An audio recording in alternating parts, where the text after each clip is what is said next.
大家好，我是小颖，今天分享一道我们早餐的常客——鸡蛋。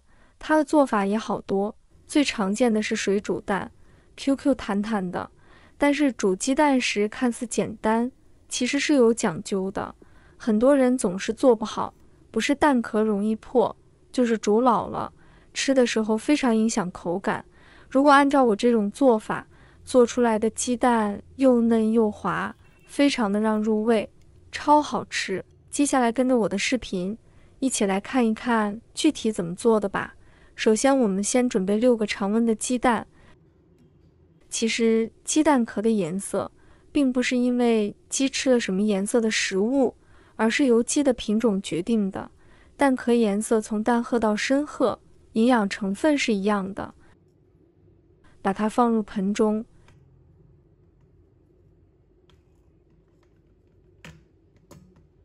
再倒入清水，加入1勺食盐，用纸巾把表面搓洗干净。加食盐能杀毒杀菌的同时，还能软化鸡蛋壳表面的污垢。因为鸡蛋在生产的时候，表面呢会带有很多的杂质，我们一定要注意，把表面清洗干净。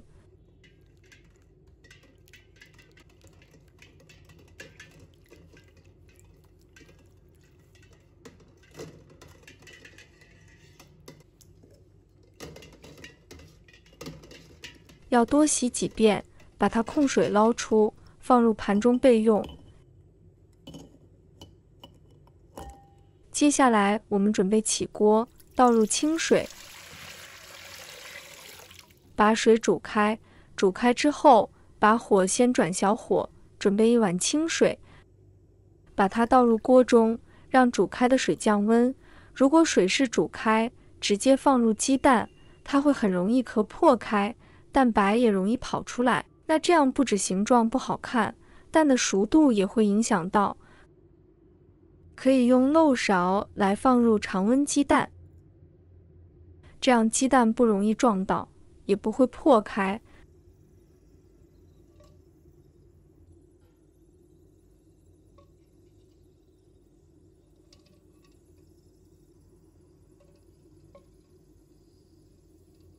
全部放入来后，再加入1勺的食用盐，用汤匙以同方向画圈，这样可以让蛋黄在中心比较漂亮，但也比较不会破。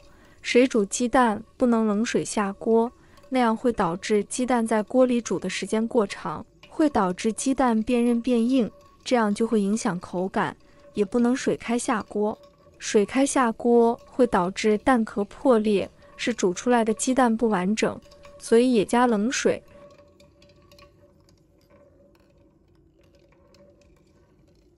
搅拌均匀之后，把水煮开后煮5分钟。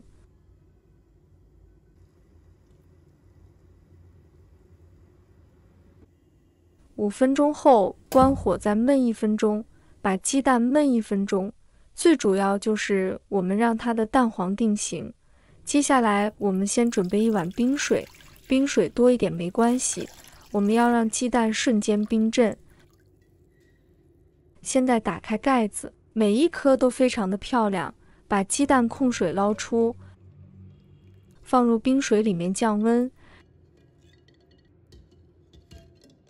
让鸡蛋瞬间热胀冷缩的原理，使鸡蛋与蛋壳分离。待会在包这个蛋壳时候会比较好包，把鸡蛋先在冷却备用。接下来我们做个料汁，准备1碗的生抽，1碗米酒，1碗水，甘草2片，八角1颗，3条干辣椒，加入1勺的冰糖，加冰糖的它会回甘甜。倒入锅中，开中火煮开。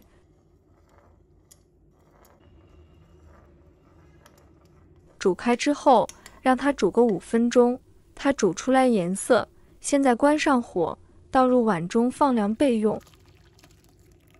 接下来我们准备1条苗条青瓜，朋友们、家人们，视频看到这里了，麻烦您动动您发财的小手，帮忙点一个免费的小红心吧。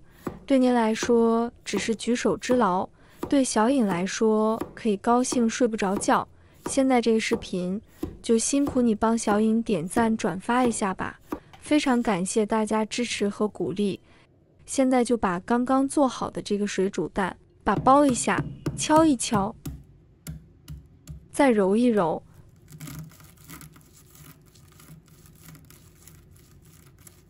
泡过冰水的鸡蛋壳很好剥，还可以直接洗掉粘在蛋白上面的残壳。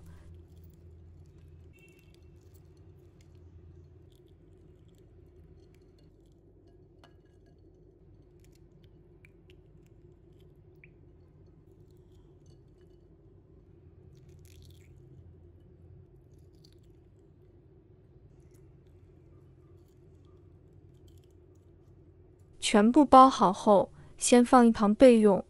这个酱汁呢，要让它完全的冷却，冷却之后再放进去，不要再有泡有温度的卤汁，这样子你做出来的鸡蛋才会更好吃。这里有一个小诀窍，先准备一个食物袋，把鸡蛋放进来，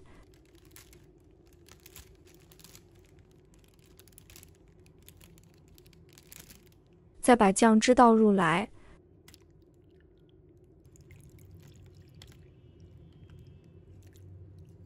这样鸡蛋会更均匀泡在酱汁里面，会更入味好吃。把袋子封密起来，尽量里面不要有空气，然后放进冰箱冷藏1天，让它酱汁透到蛋里面去。不管颜色，它的口味都会是非常好的。已经泡制1个晚上了，非常入味。把鸡蛋倒出来看看吧，表面上色很漂亮，我觉得已经可以了。如果你要再更入味，也可以再多泡1天。切鸡蛋可以用缝衣服的线，两边线头抓紧，不要犹豫，从中间压下去，就打开，超成功的哦！蛋黄也太美了吧，而且呈现冻状的感觉。再切1颗，如果用刀子切，蛋黄会很容易粘在刀子上面哦。看看蛋黄非常的鲜嫩 ，QQ 弹弹的，一点也不老。它吃起来口感是很刚好来，我真的超级喜欢吃这个酱汁来做的卤鸡蛋，非常入味，而且味道超级好，甜咸也刚刚好。这样做出来的卤鸡蛋超完美。如果大家也喜欢，就收藏起来试一下吧。